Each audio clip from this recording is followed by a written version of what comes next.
buenos días. En primer lugar, muchas gracias a ITSMF y a ISACA por la invitación. En esta ponencia mi objetivo es presentar una serie de conclusiones o resultados de unas diferentes líneas de investigación sobre aspectos aparentemente no muy relacionados entre sí, como la medición del rendimiento, como técnicas de visualización, como aplicación de Machine Learning en algunos aspectos como puede ser la analítica predictiva. Y para ello, la agenda se organiza en 4 bloques. La primera, voy a presentar una serie de conceptos relacionados con analítica, desde los términos que se manejaban en los años 80-90 hasta hoy. Veréis que todo hila y todo tiene un porqué. Algunas de las definiciones son bastante personales, ¿no? Parece que no hay demasiado consenso, no ha habido demasiado consenso a lo largo del tiempo en esos términos, cómo definirlos. Yo voy a dar la mía, por supuesto, espero que aunque discrepéis, que entendáis que pues esa definición yo la doy con un motivo y con un propósito, para luego ir hilando con los diferentes puntos de la presentación.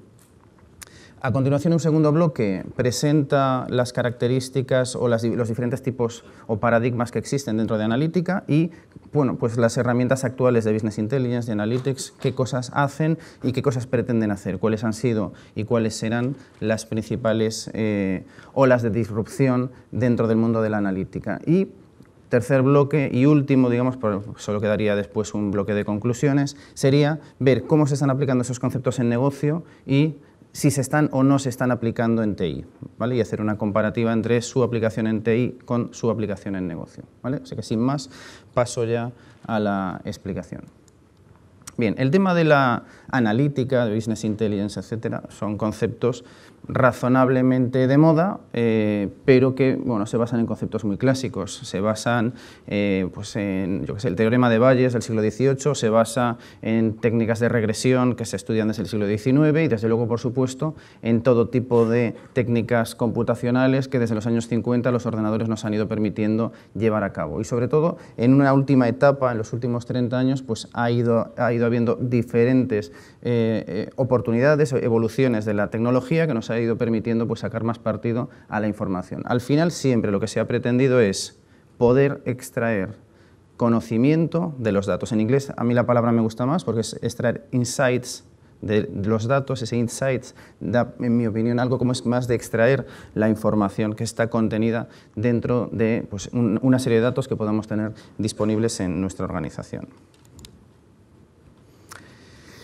Os voy a pedir, como parte de esa investigación a la que voy a ir haciendo referencia en algunos puntos, que participéis en una encuesta anónima de una sola pregunta, ¿vale? Entonces os animo que con el teléfono, mientras yo voy explicando, que os conectéis y respondáis una única pregunta y 3 respuestas libres. Y después, dentro de unos minutos, presentaré los resultados de esa encuesta, a ver qué os parecen. La pregunta es muy sencilla. Supongamos por un momento que somos el responsable de sala de un restaurante, ¿de acuerdo? Y queremos saber la satisfacción de nuestros comensales, ¿vale? Por lo tanto, os pido que indiquéis, así rápido, sin pensarlo mucho, cuáles serían los 3 indicadores principales que utilizaríamos para medir la satisfacción de los comensales en nuestro restaurante, ¿vale? Una pregunta que no tiene nada que ver con TI, que no tiene nada que ver probablemente con lo que hacemos en nuestro día a día, pero que todos, seguro, hemos sido comensales en un restaurante, por lo tanto, podríamos pensar fácilmente en qué preguntas o qué indicadores podríamos utilizar si estuviéramos del otro lado, tratando de medir la satisfacción de esos comensales, ¿vale? Bueno, voy a utilizar esta pregunta más adelante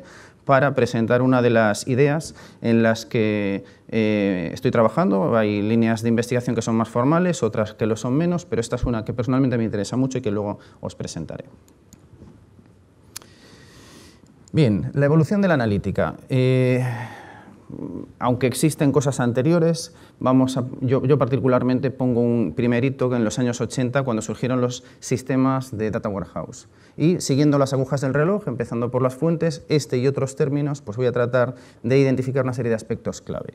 En el tema de Data Warehouse, estamos hablando de años 80, primeros ordenadores que se utilizaban en las empresas, existían, pues imagínate, un maestro de clientes, donde teníamos los datos de cada uno de nuestros clientes, y luego imagínate imagínate, hacíamos, por ejemplo, una encuesta y nos interesa saber a qué contactos hemos contactado, cuál ha sido la respuesta, si formaba parte de una campaña, cuáles son los resultados. Entonces, al final tenemos varias fuentes de datos, normalmente herramientas de negocio, y eran herramientas que necesitábamos de alguna manera extraer algunos datos. Entonces, las fuentes fundamentalmente internas, bases de datos, herramientas corporativas, tipos de datos, siempre datos estructurados, nos basamos en registros, en filas en bases de datos, cosas de ese estilo, cantidad de datos muy poca, de hecho seleccionábamos unos poquitos datos, unos poquitos atributos de nuestras tablas para copiarlos en un almacén de datos, ¿vale? Y normalmente un modelo de Data Warehouse se basaba en unos requisitos previos. Yo ya sabía lo que quería obtener un informe para poder cruzar esas fuentes de datos y poder trabajar sobre ella. Bien, o sea que es unos requisitos a priori los que me marcan el modelo. Y a nivel de dimensiones, realmente, bueno, hay dos términos muy habituales, slice and dice o data drill down, ¿no? Donde realmente lo que hacemos es tratar de filtrar, tratar de organizar, yo suelo decir un poco así a lo bruto, en montones esos datos para ver si nos dan alguna pista de algún cierto tipo de comportamiento más allá de lo que podemos ver de buenas a primeras. ¿Vale? Pues esto fue el primer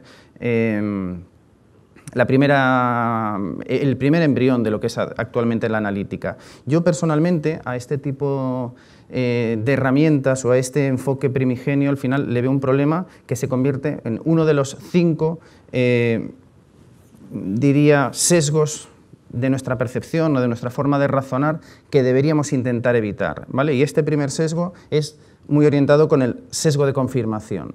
Esto es, quiero encontrar un resultado y me fijo en aquellas evidencias que refuerzan mi hipótesis inicial cuando a lo mejor estoy obviando otros datos que la contradicen, pero tenemos un sesgo natural a intentar quedarnos con aquello que refuerza lo que queremos ver, ¿vale? Entonces, bueno, tenedlo en cuenta, es un sesgo que deberíamos evitar y que aún hoy en día nos ocurre con herramientas mucho más evolucionadas.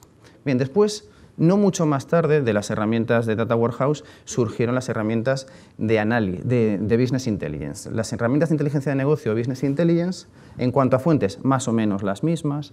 Sin embargo, yo diría que hay un cambio, y aquí a lo mejor no todo el mundo coincide con lo que voy a decir, ¿vale? Pero para mí lo que aporta Business Intelligence es tratar de crear un modelo que refleje la realidad. Me baso en la información que tengo y trato de hacer un modelo que de alguna manera representa cómo se comportan las cosas. Entonces trato de buscar una visión holística, una visión de 360 grados de aquella materia que estoy estudiando y, bueno, pues ese modelo también igualmente basado en datos estructurados, con no muchos datos y también con ciertas limitaciones, me permiten hacer una representación de la realidad y con base en esa representación de la realidad tratar de sacar conclusiones. ¿De acuerdo? O sea que no hay mucha diferencia. De hecho, un sistema de Business Intelligence muchas veces, casi siempre, se apoya en un Data Warehouse, pero podría no apoyarse en un Data Warehouse, consumir las fuentes directamente, por ejemplo, ¿vale? Y en cuanto al análisis y en cuanto a las dimensiones, pues no hay demasiada diferencia. Ambos modelos, estamos hablando que existe o un modelo preliminar o unos requisitos de lo que queremos obtener a priori, están orientados en ambos casos en la parte de actualización a una carga que se hace periódicamente, pues al principio cada cierto tiempo, después hemos ido tendiendo a medida que las herramientas van evolucionando a que esa carga se puede hacer de forma diaria, se puede hacer cada pocas horas, se puede hacer cada vez más tendiente al tiempo real, pero una carga habitualmente en un modelo batch, un modelo de carga de datos en ciertos instantes del tiempo. Bien, llegado a este punto, el siguiente salto, digamos, que nos podríamos encontrar es la aparición de Big Data.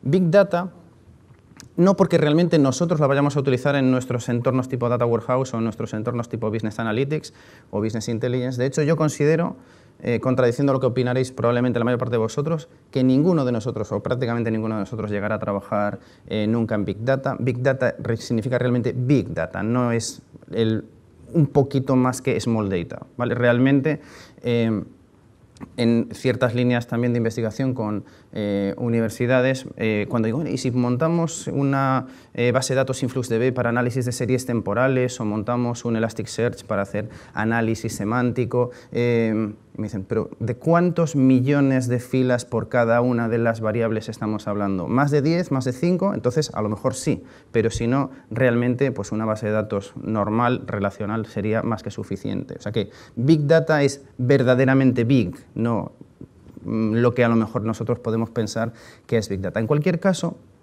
sí ha supuesto un cambio muy importante porque las famosas Vs, ¿no?, de Big Data, la velocidad, el volumen, la variedad de datos, ha hecho que las herramientas evolucionen. Entonces, las herramientas evolucionan y nosotros nos vamos a poder beneficiar de esa evolución, pero no necesariamente porque vayamos a sacarle partido a Big Data como tal. Y apoyándose en ese Big Data o en esa necesidad de dar soporte a Big Data, las herramientas de inteligencia de negocio, de Business Intelligence, evolucionan a herramientas que ahora denominamos de Analytics. De hecho, el cuadrante de Gartner, que ha salido la última versión de esta materia el mes pasado, ya habla de ABI. Ya no es Business Intelligence en Analytics, ya el Analytics está delante. Y probablemente Business Intelligence tenderá a ser un término que tendrá a desaparecer quizá, y nos centraremos en analítica. A nivel de fuentes, aquí ya pasamos a tener fuentes internas y externas. Puede haber fuentes de Big Data muy grandes que podamos consumir para comparar, contrastar, matizar datos de nuestras herramientas con, por ejemplo, data lakes, que no hemos creado nosotros, pero nos conectamos a un data lake donde está la información de todos los consumidores americanos en los últimos X años de una cierta cuestión y podemos cruzar nuestros datos con algún dato de ese data lake y poder sacar alguna conclusión. Ya digo, influenciados por Big Data, lo que va a ocurrir es que como las fuentes son potencialmente infinitas, el volumen de datos potencialmente infinito, hay un cambio de paradigma. Necesitamos tener muchísimo almacenamiento, tenemos que suponer que el almacenamiento no es un problema, que la velocidad no es un problema y empezamos a trabajar desde otros puntos de vista, ¿vale? Entonces, de alguna manera, hemos pasado de tener algo muy centrado en extraer información de los datos que tiene nuestra organización a poder abrir el abanico y trabajar con datos de diferentes fuentes y con muchísimo más volumen y con muchísima más capacidad. Pero ojo, porque esa capacidad, y es tanto de recursos como de computación como de velocidad, no sirve para nada si no sabemos qué hacer con ella. Y aquí identifico, bueno, voy a daros 5 sesgos, 5 problemas. El primer sesgo lo mencionaba antes, ese sesgo de confirmación. Los 2 primeros problemas los presento aquí ya. El primero de los problemas tiene que ver con que si nos centramos demasiado en el análisis, podemos perder ese modelo que nos incorporaba un modelo de Business Intelligence. Business Intelligence trata de hacer una representación de la realidad que luego podemos analizar. Si tendemos a priorizar el análisis, a lo mejor se nos olvida que era bueno tener un modelo que fuera fiel a la realidad, ¿vale? Por lo tanto, es un riesgo perder ese modelo y perder el foco. Y por otro lado, a medida que las herramientas de análisis en una nueva ola de disrupción, como luego presentaré, han tendido a cambiar todo a ser visual y a ser autoservicio y que un usuario sin conocimientos pueda ingerir y digerir cantidades enormes de datos y pueda sacar sus propias conclusiones de manera visual, muy bien, todo fantástico, que tengamos esa capacidad, pero esa capacidad de nuevo hay que saber utilizarla, ¿vale? Y lo que está ocurriendo en muchos casos es que tenemos una herramienta tipo Tableau o tipo ClickView u otras muchas, donde dice, mira qué gráficos más bonitos puede hacer. ¿Y para qué lo quieres? Ah, no sé, pero es muy bonito, ¿vale? Entonces, de poco sirve que convirtamos la herramienta en un fin cuando la herramienta debería ser simplemente un medio para poder hacer algo que va más allá. Siguiente término, siguiente palabra del día de hoy, que veréis que utilizaré mucho, solo me falta blockchain y GDPR para estar ya a la moda y cubrirlos todos. Machine Learning. Machine Learning ahora también está en todas partes y Machine Learning en el caso de la analítica lo que nos va a permitir es, una vez que tengo tal volumen de información, tal volumen de fuentes diferentes de las que sacar datos, voy a necesitar que el análisis ya no sea manual. Necesito que en diferentes puntos, después vamos a ver en cuáles, algo automático. Hablamos de Machine Learning, realmente estamos hablando de inteligencia artificial en general. Machine Learning es lo que en estos momentos se está desarrollando más, pero podría ser Deep Learning, podrían ser otro tipo de técnicas relacionadas con inteligencia artificial. Por lo tanto, la necesidad, igual que Big Data nos permitió asumir que no hay problemas de espacio, que no hay problemas de velocidad, que no hay problemas de capacidad. Machine Learning lo que nos va a permitir es, como ya es inmanejable la información que tengo, tienen que surgir técnicas que me permitan hacer esto de manera automática. Insisto, tenemos que intentar no perder el modelo, no perder el foco.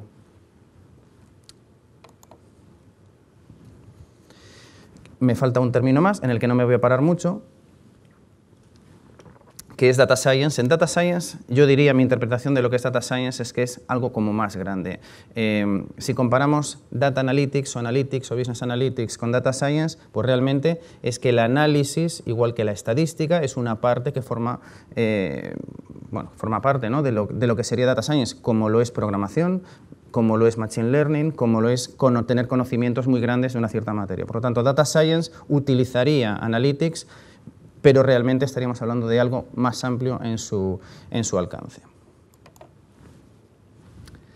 Bien, con esto he repasado 3 o 4 paradigmas, 3 o 4 términos que se utilizan muy habitualmente, unos más modernos que otros, pero que tienen un porqué y que suponen una evolución. Y el siguiente punto en el que me quiero parar tiene que ver con los diferentes tipos de analítica que existen.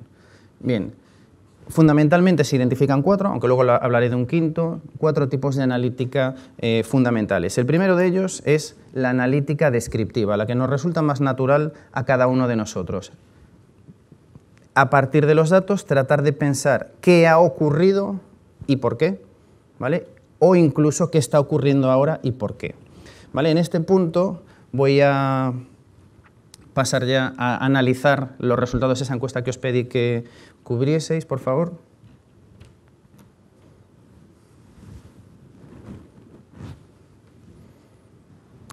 Pues fijaos. Yo preguntaba, ¿qué 3 indicadores o hasta 3 indicadores podríamos utilizar para, siendo el responsable de sala de un restaurante, medir la satisfacción de nuestros comensales? Es una pregunta que ya era un poco sesgada. Yo trataba de hacer referencia a los comensales que están comiendo ahora, no los comensales que tuve ayer, ni a los comensales que he tenido históricamente, ¿vale? Y por lo que veo en las respuestas que me acaba de pasar mi compañera Raquel, el número 1 de las respuestas que gana por goleada son las propinas. El número 2, aunque lo veo un poco difícil de evaluar, es encuesta de satisfacción. ¿Vale? Tanto la propina como la encuesta de satisfacción, algo que hago a posteriori, cuando ya he terminado mi experiencia en el restaurante. Y hay una tercera, aunque ya mucha diferencia de estas dos, que es una pregunta personal, no se explica en algunos casos y en otros no, si es al irnos o es durante la propia comida. ¿Vale? Entonces yo aquí, uno de los aspectos en los que también he estado trabajando mucho en los últimos años, tiene que ver con que tenemos un sesgo natural a analizar resultado y no analizar rendimiento. Tenemos herramientas que nos permiten hacer análisis de diferentes tipos, pero nuestra cabeza rápidamente se va al análisis de resultado, a que algo haya terminado y cuando ha terminado lo evalúo.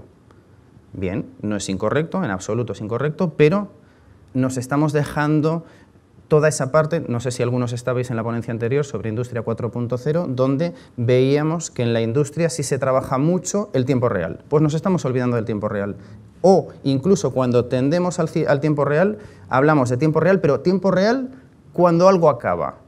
Qué bueno sería poder mantener eso, por supuesto, pero que pudiésemos aprovechar toda la capacidad de analítica no solo para medir unidades de tiempo terminadas o para medir acciones terminadas, sino también para medir el desempeño de acciones o de unidades en curso. Y eso nos cuesta porque nuestra propia percepción, como os acabo o he tratado de demostraros con los resultados de esta encuesta, por cierto, no todo el mundo ha sido capaz de encontrar 3, hay muchas personas que han contestado solo 2 o una cosa, ¿vale? O sea que se han quedado solo con la propina o solo con preguntarle si a alguien le ha gustado la comida o no. ¿Vale? O sea, primero, nos cuesta encontrar cosas y casi todos, hay alguna excepción, pero en volumen muy poco significativa, relacionada con he terminado de comer y me preguntan. Bueno, pues eso está bien, pero ya no tenemos margen de maniobra. Si algo no ha ido bien, ya no puedo resolverlo. Mientras que si tuviese capacidad para ir midiendo esa satisfacción mientras se está produciendo la comida, pues podría reaccionar si algo no estuviese funcionando bien.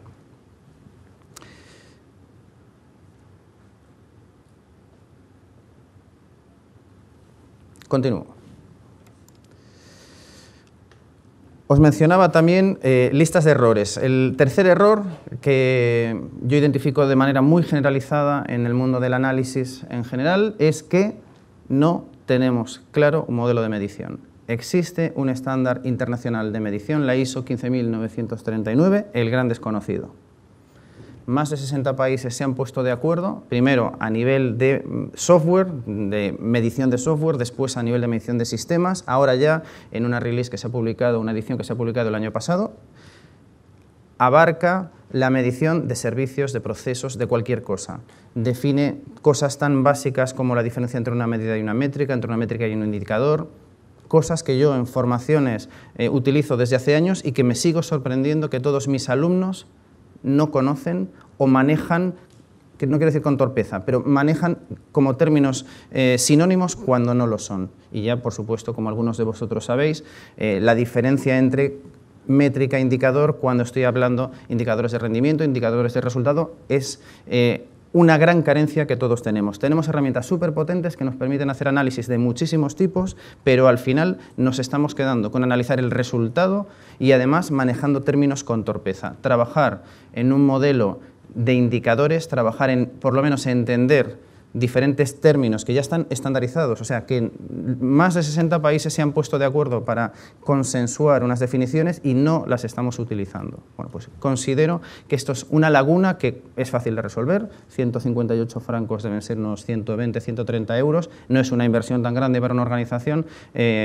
invertir en comprar una norma y poder por lo menos conocer esos términos y un modelo de medición que se pueda llevar a la práctica. Bien, decía, 4 tipos de paradigmas o 4 tipos de analítica. El primero, el más evidente, la estadística descriptiva. El segundo también es más evidente, aunque muy poco puesto en práctica, la analítica predictiva. ¿Qué es probable que ocurra y por qué? O sea, tratar de inferir a partir de los datos que tengo qué puede ocurrir en el futuro. Siguiente tipo sería la analítica de descubrimiento. La analítica de descubrimiento lo que pretende es, ya no necesariamente porque yo he hecho una pregunta o estoy interesado en saber algo, destacar algo importante, que el propio modelo analítico me llame la atención sobre algo que a lo mejor ni siquiera yo preveía, ¿vale? Y por último, la analítica prescriptiva, que de alguna manera lo que pretende es ya no solo que analicemos los datos, sino que nos diga qué opciones tenemos e incluso qué deberíamos hacer, cuál debería ser el paso siguiente, que el propio análisis nos recomiende hacer cosas, ¿vale?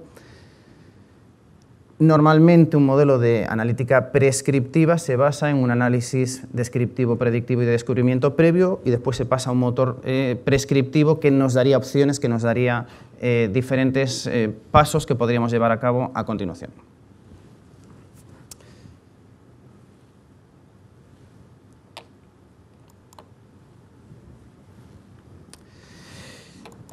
Hilando con lo que habías puesto anteriormente, podríamos decir que un modelo tipo BI, Business Intelligence, sería analítica descriptiva, mientras que la utilización de la analítica predictiva, descubrimiento y prescriptiva estaría ya más vinculado a herramientas de análisis, ¿vale? Entonces, de alguna manera también encajarían esos conceptos. Creo un modelo tipo Business Intelligence que trata de reflejar la realidad. Puedo hacer análisis descriptivo, pero si quiero ir más allá y poder hacer otro tipo de análisis, necesitaría ir a una herramienta de analítica, primero semántica y después visual, que son las grandes categorías que existen actualmente en el mercado.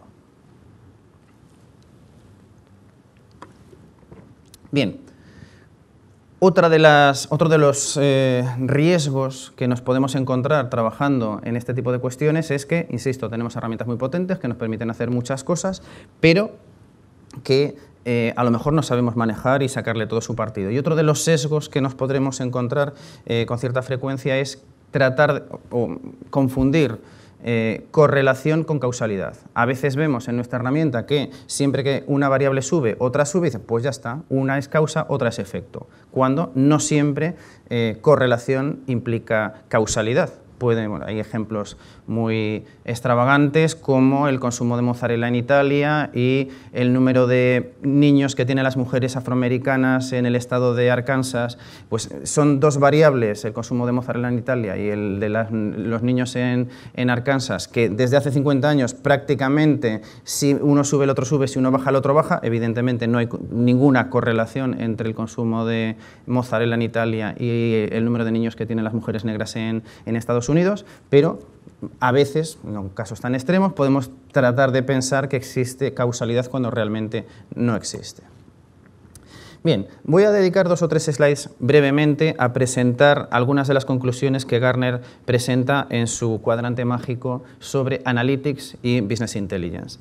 Y si os fijáis, identifica como 2 grandes tipos de herramientas. Las herramientas que denomina modernas, o sea, las que hay a día de hoy, que tienen que ser arquitecturas completas donde un usuario no técnico sea capaz de forma autónoma de hacer análisis, lo cual personalmente me parece muy bien si superamos las dificultades y los problemas que mencionaba antes, como no tener un modelo de medición, como no tener un modelo que represente la realidad, como no tener formación clara en analítica, etcétera, en contraposición con las plataformas tradicionales que están mucho más centradas en TI y donde de lo que se trata es de sacar información de las fuentes que tenemos en nuestra organización, haciendo fundamentalmente bueno, pues extraer o partiendo de requisitos o partiendo de un modelo, construir una representación técnica de lo que está ocurriendo. Y bueno, en esto no me voy a parar mucho. Gartner identifica como 3 grandes etapas dentro de un ciclo en lo que debería ser el flujo dentro de una herramienta de analítica o de Business Intelligence. Todo lo que tiene que ver con la preparación y adquisición de datos, todo lo que tiene que ver con extraer conocimiento de esos datos, ya sea buscando patrones o de otra manera, y después cómo comunicarlo, cómo compartir los resultados de lo que se vaya uno encontrando, ¿vale? Y aquí tenemos también, muy interesante, las 3 olas de disrupción, según Gartner, en el mundo de la analítica. Las 2 primeras, pues ya las hemos mencionado, el mundo Data Warehouse, el mundo BI, las primeras versiones de las herramientas de analítica sería esa primera ola, donde lo que conseguimos es extraer información de datos, cada vez incorporando nuevas funcionalidades. Nos permitiría, si tenemos un modelo, extraer indicadores de rendimiento, que esos indicadores de rendimiento, fijaos que en la parte de abajo en el eje menciona, empezamos en meses, pasamos después a días y llegamos casi a poder tener la información disponible en tiempo real, pero con nuestro sesgo de orientación al resultado, da igual que tengamos la información casi en tiempo real si después la vamos a analizar en unidades de tiempo completas, ¿vale? O sea que deberíamos ser capaces de evolucionar en eso. Segunda ola de disrupción, las herramientas visuales. Las herramientas visuales nos permiten, haciendo drag and drop, haciendo drill down, que todo sea súper sencillo y pues vuelvo a mencionar riesgos y dificultades que ya había indicado anteriormente. La herramienta me permite hacer unas cosas chulísimas que no sé para qué sirven, no sé ni cómo cargar datos, ¿vale? Entonces, no porque la herramienta permita el autoservicio debería ser que cada uno haga lo que quiera. Yo personalmente opino que debe haber alguien, un científico de datos, alguien con conocimientos que nos defina un modelo, aunque yo luego pueda hacer el análisis por mi cuenta sin necesidad de un experto para ello. Y Gartner marca una nueva ola de disrupción que está por venir, ¿vale? Que todavía no ha llegado, y es lo que ellos denominan la analítica aumentada, Augmented Analytics, que se basa fundamentalmente en 2 características. Una de ellas es Machine Learning y la otra de ellas es la generación automática de lenguaje natural. Las veremos justo a continuación.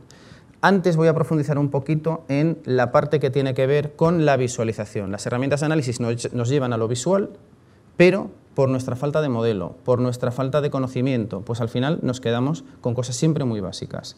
Aquí pongo un ejemplo de la evolución del PIB, sacado de un periódico, de la edición digital de un periódico, donde se mencionan cosas como la tasa de variación intertrimestral o la tasa de variación anual o elementos desestacionalizados, cosas que hemos oído en el telediario un montón de veces, pero que luego nunca aplicamos, porque lo que siempre hacemos cuando trabajamos con datos es calcular medias.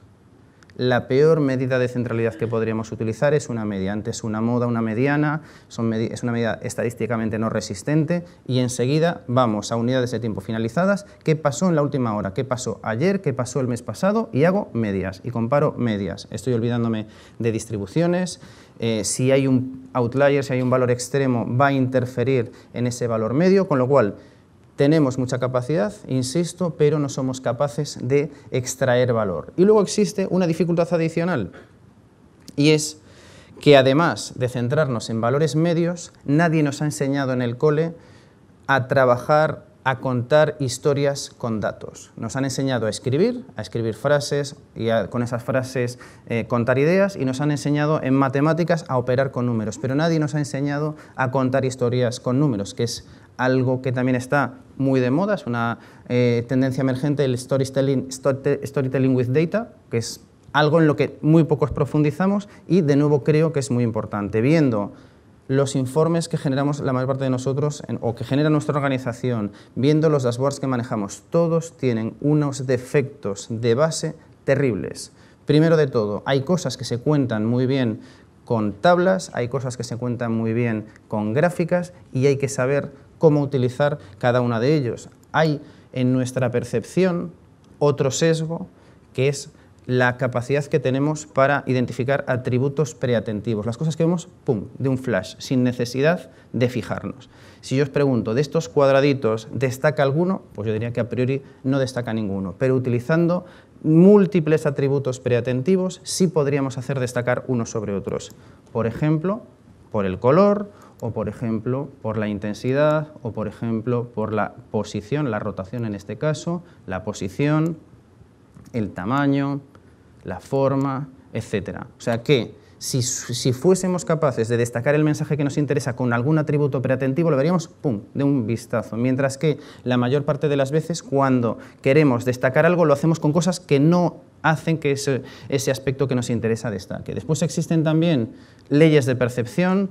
Identificamos a través de la ley de similitud dos conjuntos de tres bolitas en el primer caso, unas porque son azules, otras porque son grises.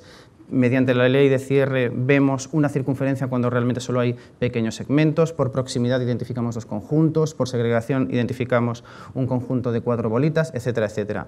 Esto realmente son cosas que están, digamos, inventadas, que están descubiertas, pero que no le estamos sacando partido y que deberíamos sacarle partido a la hora de comunicar información. Bien, otro ejemplo. Aquí hay dos series de números que no veis cuál es cuál. Ahora ya las vemos, ahora las vemos mejor. La línea parece que marca la prioridad, sin embargo, o el color, perdón, marca la prioridad. Sin embargo, si cambio las líneas, ahora veo conjuntos de dos en vez de ver dos series. O sea que hay muchas cosas que si hacemos foco, si ganamos en cultura, otro término que también se utiliza, que es el de data literacy, la alfabetización de datos, o en nuestro caso, en la mayor parte de las veces, la analfabetización de datos, que no somos capaces de verdaderamente trabajar con ellos. Somos como analfabetos en cuanto al uso de datos. Bien, por último, esa analítica aumentada de la que nos habla Gartner y que tiene dos características. La primera, generación de lenguaje natural. Ya que hay capacidades limitadas en cuanto a analítica, busquemos que el propio sistema sea quien nos lo cuente. Ya no necesitamos generar nosotros, ser expertos en estadística, ser expertos en la materia, que haya una automatización del lenguaje. Cuando yo, ahora no me puedo parar mucho, es una batallita que suelo contar, cuando yo estudiaba en la universidad hace 20 años, en verano, bueno, cuando suspendía alguna, lo cual ocurría con cierta frecuencia, me iba a estudiar a la Facultad de Bellas Artes. En la Facultad de Bellas Artes de Pontevedra, un cuartel reconvertido en facultad, en las esquinas veías montones de cosas. Esto debe ser la basura. No, no, es una obra de arte. Las obras de arte, pues a mí no me parece una obra de arte, porque veo que es pues, un montón de cosas ahí apiladas. No, no. Y una chica me dijo un día, es que lo importante de una obra de arte no es la obra de arte en sí, sino el discurso que la acompaña. Y eso lo he aplicado en mi vida profesional muchas veces, cada vez que veo un informe, cada vez que veo un dashboard y veo muchos quesitos, muchas tartitas, muchas barras, realmente un informe, un dashboard, no es nada sin el discurso que le acompaña, ¿vale? Por lo tanto, apliquemos eso y si conseguimos incluso que se genere automáticamente, lo que tendríamos es informes y dashboards donde se construyen gráficas, se construyen tablas y además se construye automáticamente el discurso que le acompaña. La manera más fácil que tenéis de entender lo que es generación de lenguaje natural es lo que nos pasa con los GPS o con Google Maps. Tenemos una posición de partida, una posición de llegada y el sistema nos cuenta, es capaz de describirnos con palabras, usted gire a 300 metros, coja la segunda a la derecha, después a la izquierda, después... Esa explicación, eso es generación de lenguaje natural. Y eso se está aplicando ya en muchos ámbitos, aunque normalmente no nos fijamos. ¿Cuál es la aplicación de la analítica en TI? En mi opinión, aquí ocurre una paradoja, y es que, por un lado, TI es quien le implementa todo este tipo de soluciones al negocio, pero que muy pocas veces las aplica para sí mismo. Aquí tenéis, de un informe de CIONET, en los últimos 20 años, el alineamiento entre TI y el negocio siempre ha sido la primera prioridad, excepto 3 o 4 años, que ha sido la segunda o la tercera. Y además, fijaos curiosamente que en los últimos 10 años también la línea en la que se prevé invertir más es análisis, business intelligence. Bueno, pues qué bien, qué alineados estamos. Sin embargo, esto que hacemos para negocio, prácticamente no lo hacemos para TI. Podemos tener algo de analítica descriptiva, pero no tenemos prácticamente nada de ninguno de los otros puntos, ¿vale? Porque qué curioso que alguien que es el informático que le monta la herramienta de Data Warehouse o de Business Intelligence o de Business Analytics o de lo que sea de predicción a su negocio, luego le preguntas, mira, ¿y tú cómo haces? Ah, no, yo no tengo nada. Caramba, pero tú no le montas... Sí, pero yo para mí no lo uso. Ah, pues qué paradójico, diría yo, ¿vale? ¿Qué sugerimos nosotros? Que en TI hay datos suficientes, porque tenemos herramientas de ticketing, herramientas de monitorización, ERPs, etcétera, que nos podrían dar toda la información que necesitamos y más. Necesitaríamos tener un modelo. Aquí nosotros proponemos el uso de un análisis de los servicios de TI por proceso, siguiendo ITIL, siguiendo COVID, siguiendo la ISO 20000, etcétera, que podamos hacer un modelo en tiempo real e histórico, tipo Business Intelligence, y que podamos trabajar posteriormente en modelos de análisis predictivo, de descubrimiento y prescriptivo.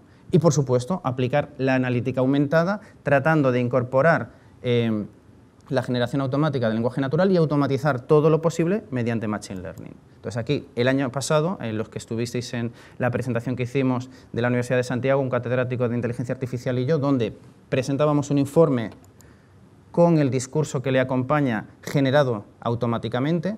Esto es algo que ya está técnicamente resuelto, simplemente hay que ponerlo en práctica, existen frameworks para poder hacer esto en la realidad.